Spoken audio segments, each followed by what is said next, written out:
The bright yellow muscle car rolled onto the auction block under 100 white lights, and a room full of collectors leaned forward. Near the back, an old woman in a good gray coat held a numbered paddle in her lap with both hands and tried to breathe. None of the men bidding against each other knew what she knew, that this car had been hidden in a locked building on the edge of town for 20 years, that her late husband had built it in complete secret, and that whatever the hammer said in the next 90 seconds was going to decide whether she got to keep her house. She had found out why only a month before. His name was Harold Voss, and for 38 years he was a tool and die foreman at a plant outside Terre Haute, Indiana. A quiet, exact man who wore the same brand of work boots his whole life, and never once raised his voice that his wife could remember. Eleanor married him in the spring of 1971 in a small church with fewer than 40 people in the pews, and what she loved about Harold was the same thing that sometimes drove her half out of her mind. He did not talk about himself. He showed you things instead of telling you. He kept the checkbook balanced to the penny in a hand so small you needed good light to read it. He fixed what broke before you noticed it was broken. For 53 years they lived in the same modest single-story house on the same quiet street, and Eleanor believed, the way you do after half a century, that there were no corners of this man she hadn't seen. He had his Saturdays, a standing thing, out the door before light, back after supper, working on a project with the fellas. She never questioned it. In a marriage that long, you learn to let a good man have the one room in the house you don't go into.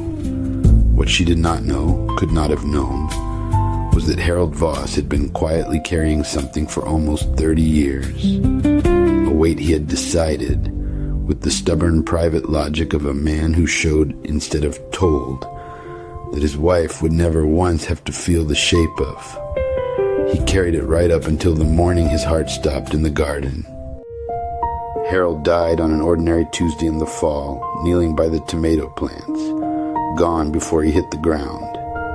Eleanor buried him beside a plot she hadn't known he'd already paid for. And then, the way the newly widowed do, she sat down at the kitchen table to face the paperwork of a shared life suddenly become hers alone. That was where the floor gave out. Because in among the tidy files Harold kept, she found a second mortgage on the house, one she'd never signed, never seen, taken out 19 years earlier, and a shoebox of payment stubs going back almost 3 decades.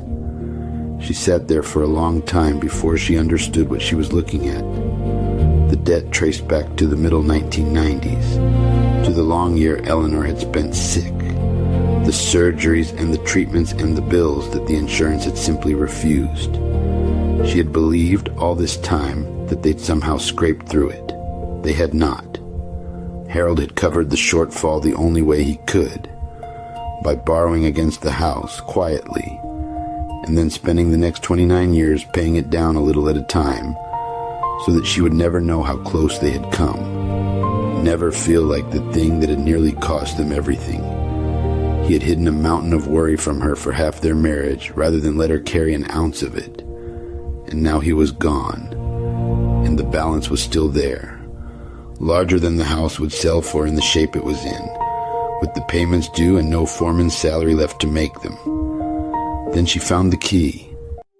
It was in the back of Harold's workshop drawer, a single, unfamiliar key on a plain ring, with a paper tag in his tiny hand, giving an address on the far side of town. Eleanor drove out to a street she had no reason to have ever visited, and found a plain, rented metal outbuilding with a heavy padlock on the door, the place Harold had gone every Saturday for 20 years. The key turned. Inside, in the dark, sat a low shape under a fitted cover, and when she pulled the cover back, the dust rolled off in a sheet, and the light came up on the brightest thing she'd ever seen in her life. A 1970 Buick Saturn yellow, black stripes down the hood, not a scratch on it, gleaming like it had rolled off the line that morning. She did not understand. Harold had never, in 53 years, shown the slightest interest in a fast car. And then she found the folder on the workbench and understood everything at once. Harold had bought the car nearly 20 years earlier as a rusted-out wreck for almost nothing, and had spent every Saturday since rebuilding it by hand. Not to drive it, because he barely had, but because a foreman who read the trade papers knew exactly what a numbers-matching example of this particular rare model was becoming worth. The folder held the bills of sale, 2 decades of restoration receipts, printouts of auction results climbing year over year, and a consignment letter from a major collector car auction, signed and dated. Harold had built his wife a way out of the debt he'd hidden from her, one careful Saturday at a time. He had died 3 weeks before the car was due to cross the block. Eleanor could have sold the car quietly, taken a private offer, spared herself the crowd and the lights. She decided she would not. Harold had chosen the auction, had filled out the form, and signed his small, careful name to it. And she found that she wanted, more than she wanted to be comfortable, to finish the thing exactly the way he'd drawn it up.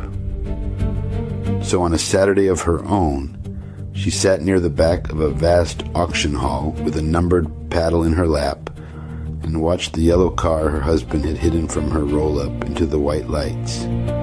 The bidding did not crawl. It opened strong and climbed in jumps, 2 men on the phones and a third on the floor. The numbers on the big board going up past what she owed on the house and then past it again, until the figures stopped meaning money to her and started meaning something else. Every silent Saturday, every payment stub, 30 years of a man protecting her from a worry she never got to share. When the auctioneer's gavel finally cracked down, the car had sold for nearly 3 times the debt. Eleanor did not cheer. She sat with one hand pressed to her mouth while strangers around her clapped for a car they thought was just a car. In the glove box, the auction staff found an envelope with her name on it in that small, exact hand and brought it to her. She's never told anyone what the note said in full. The only line she'll repeat is the first one. If you're reading this, then it worked, and you're all right, and that's all I was ever trying to do. Some men say it out loud across a kitchen table, while there's still time to hear it back. And some spend 20 years of Saturdays saying it in a locked building, in a language of receipts and yellow paint, and let a stranger with a gavel say it for them when they're gone. Eleanor kept the house. She kept the note, and one photograph of a rusted wreck that a quiet man saw something in. If Harold's story stayed with you, take a second to like it and subscribe, because every one of these machines is somebody's unfinished sentence, and there are more of them out there in the dark than you would ever believe. We'll open the next door together next time.